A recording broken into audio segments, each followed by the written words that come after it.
Just took my bike in to get painted. Had a little accident before. One of my friend's bikes fell on top of it, gouged the side of it, so I'm getting it repainted at this dump hole over here. And now I'm on the CB1. It's a really rare bike, a 1990. And head back. I'll give you a little road shot here.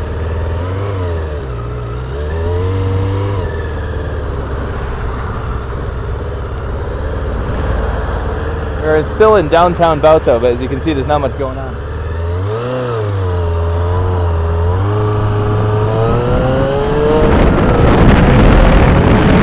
But nice enough place. Got some speed cameras up here, but they don't do anything actually. They're just used to scare people. That's the Chinese tactic. Doing things. Which doesn't fucking make sense because no one uses license plates anyway. I'm actually on a bike right now that has no license plates or registration, which is kind of funny. But in a country like this with no laws, no rules, despite what they tell you in the West, it doesn't really matter. Watch. You can see this green light here, or this red light up here. This red light doesn't actually mean anything. Tons of traffic, but I don't really care. I'm just going to go through it. Is there anyone here to catch me? No, there isn't.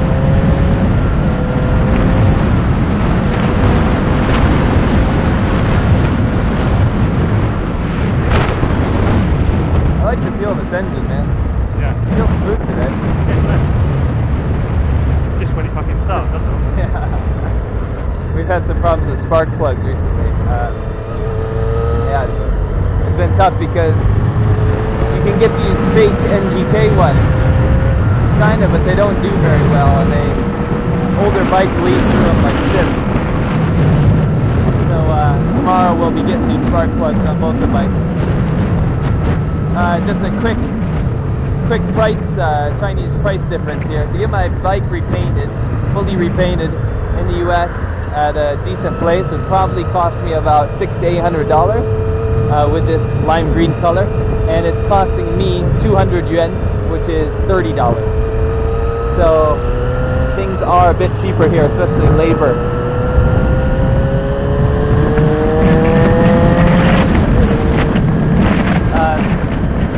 But some things are more expensive. For example, a bike in China will cost you a lot more than you pay in the US. What else? A car. You look at this Hyundai up here.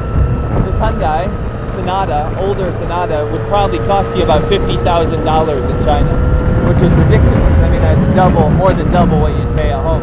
And that's due to the tax, the double tax on foreign automobiles. So the only way to really get a good value on a second-hand bike is to get one with no registration that was quite possibly stolen, just like the one I'm driving now. This bike is actually only released in the US and Japan, and only for 2 years. So how did it end up here in China? Inner Mongolia of all places. Well, of course it was stolen from Japan. There's actually the original Japanese stickers all over it and everything. And the Chinese mafia in the US and in Japan ships over bikes into the port and then pays off the guards to look the other way. I've actually seen car shops, second-hand car shops in Guangdong province selling cars from New York State with the New York State license plate still attached to the car. So, I mean, you can literally find anything you want here, but chances are it's probably stolen. Up here, you can see these buildings. These are all new. When I came here last year, none of these buildings existed. That shows you how quickly things are done here. But my building, for example, my apartment building is actually made of styrofoam, and I'm not joking about that. Not joking. I'll give you a little. I'll include a picture in this video of my house. It's actually made of styrofoam.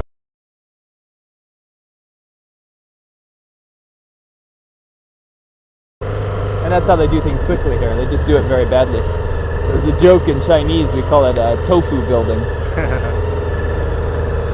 But it's a nice day here today.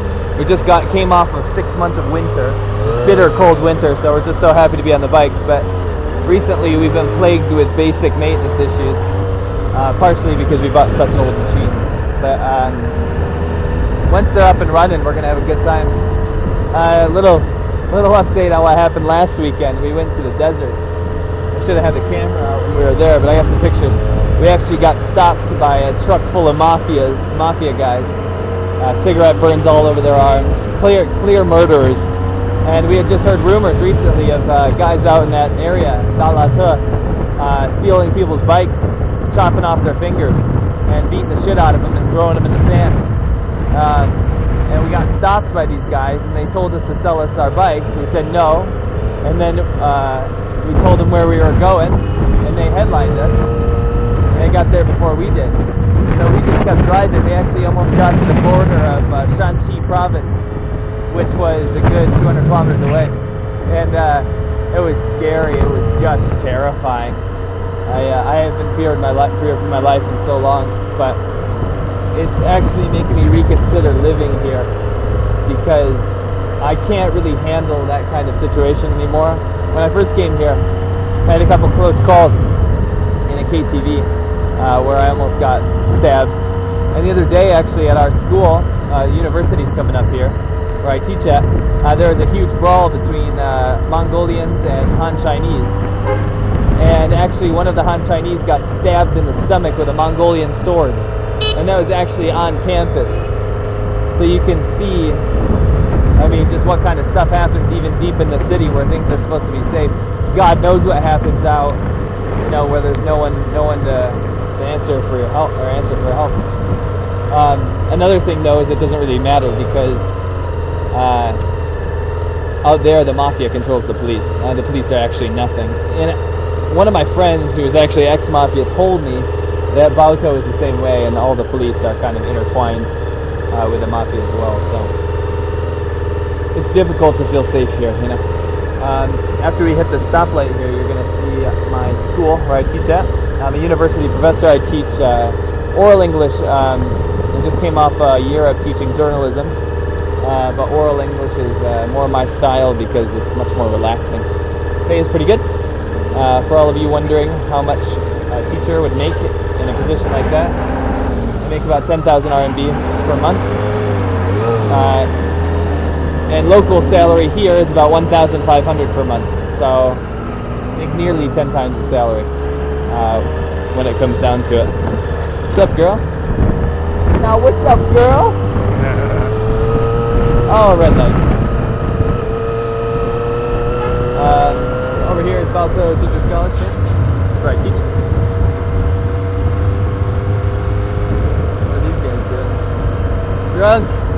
Nothing like being drunk at 2 p.m. And you see that a lot. Alcoholism here is just rampant. Just rampant. I've seen guys laying down in the street 9, 10 a.m. just pissed drunk. And I think that actually has nothing to do with China, because in most places I've been in China, I haven't seen a problem with alcoholism, but up here I think that it's carried over from the ex-Soviet Union influences. The Soviet Union actually built this city, and despite being in China now, I think a lot of influence came over from outer Mongolia as well as the Soviet Union. Should I try this? No, maybe I'll... This bike does not engine brake because it's got such a smooth engine. It's a 400cc. It just kind of rolls. My bike, I think if I put it into second gear and I try to let it slow down, it skids the back tire. Yeah, mine doesn't do that. Yeah. Mine just wants to keep going. I think it's definitely, it'll be a good idea to change the oil. Yeah. I can smell hot oil. So, when we bought this bike, the guy told us don't drive it more than a couple days because the oil needed to be changed. But we didn't really heed his advice because we didn't have any. But we're going to change it now. Come on! Look at these ladies. What are they carrying? What are they possibly going to do with those sticks in the middle of a city?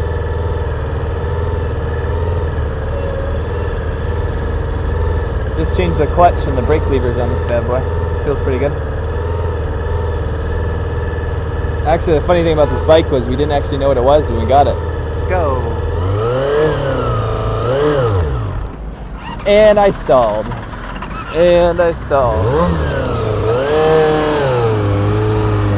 I hope you didn't get that on video.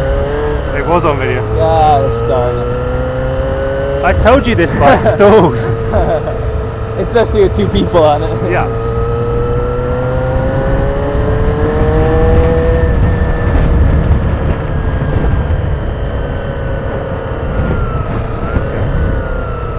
Yeah, we're pulling in here. This is the road I live on. Making a legal turn here. Seems like it's idling really high. It's definitely a spark issue.